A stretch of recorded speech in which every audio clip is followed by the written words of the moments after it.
Hello and welcome to Edukemy's YouTube channel and editorial discussion for 11th May 2022. My name is Harsh Singh and in this video we shall discuss an editorial from today's Indian Express which is titled The Debt They Owe. This editorial is important from the perspective of GS Paper 2, the process of governance and budget making.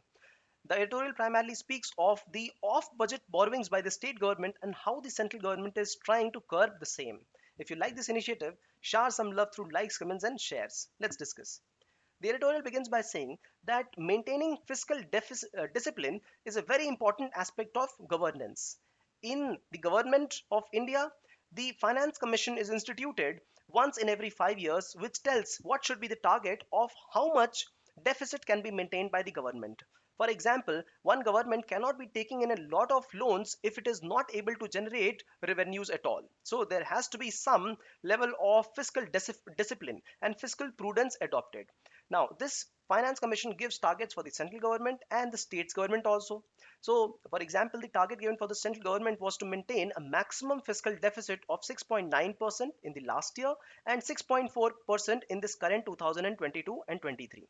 Similarly, the center government passes on this level of fiscal deficit targets for states also. And the targets are same for all the states. Uniform applicability in all the states has to be maintained.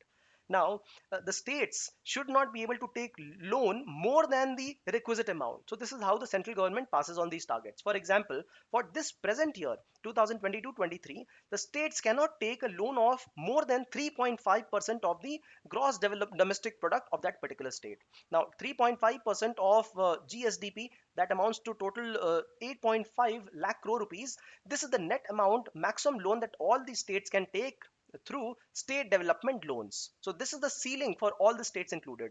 But will the amount of loan granted to all the states be same? No, it will not be. It will not be same because each of the state have different state domestic product, and 3.5% of SDP will be the contribution of the state development loan that each states get. Along with that, if they do some power sector reforms in their own state, they might get more borrowing, so up to 4% of borrowing, in addition to another level of loans assistance that they get, because if they institute capital investment in that particular state, they might get a component of 1 lakh crore that the central government has provided separately in the budget. So these are the ways in which they can have expenses covered and they can have more of coverage. But the state governments have been procuring something else as well, that is called as off budget borrowing. These borrowings are beyond the budget, and this has only increased in the last 2 years. Why? Because of the COVID times. Because of the COVID times, state have indulged in more of borrowing.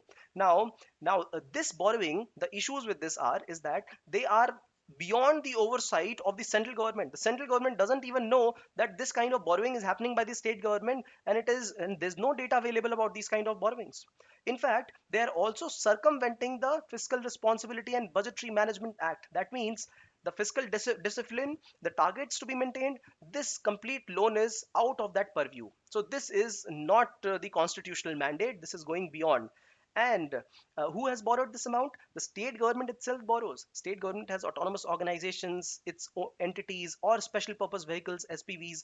They take the loans from various agencies. Eventually, the state only has to pay back the amount. But then, repayment of the amount plus the interest will widen the state deficit. That is absolutely true. And central government might be the one which will actually be liable towards the end. So central government says that we will ensure that this kind of budgetary process that you're carrying out off budget borrowing, this does not happen. So the 3.5% of maximum state development loan that we are giving this year onwards, we will include the off budget borrowing also within that amount. All right, so the total amount will get decreased. The net borrowing ceiling will include the off budget borrowing also, off budget borrowing, and the state development loan. So this is an important aspect. This will have more transparency in state budgeting that is required, but then it will also constrain the state's ability to be able to spend, right? So this is a repercussion, a side effect of this. This can be overcome by overdraft facilities or ways and means advance. Now, overdraft facility means the states can take loan more than the amount required for the specific period. Ways and means advance also is provided by RBI to overcome any shortfall in urgent requirements of finances, to overcome any kind of urgent needs, right? So this is how the states can overcome this issue. Now, A quick question to you. State 4 reasons to maintain fiscal discipline in government expenditure. Give examples as well. You can give the examples from international scenario as well. The case of Sri Lanka, Pigs Nation and European Union, etc. If you like this initiative, share some love through likes, comments and shares. And if you've got some questions, put it down in the comment section. We will ensure to get back. Thank you for watching.